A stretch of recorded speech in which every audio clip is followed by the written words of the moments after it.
You ask Tiger to solve. This deals with linear equations with one unknown. The final result is x equals 54/5. Let's solve it step by step. Simplify the expression. Find the greatest common factor of the numerator and denominator.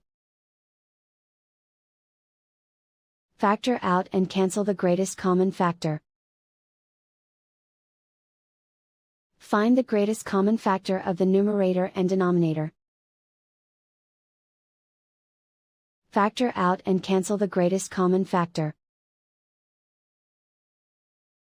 Group like terms.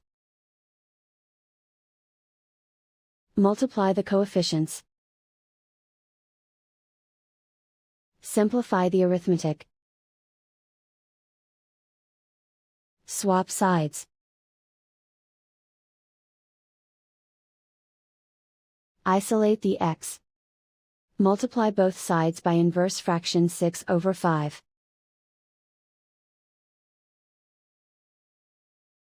Group like terms.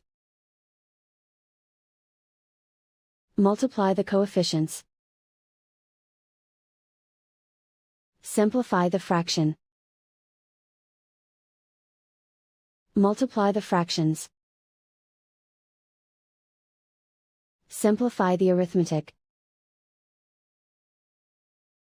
And so the final result is x equals 54/5.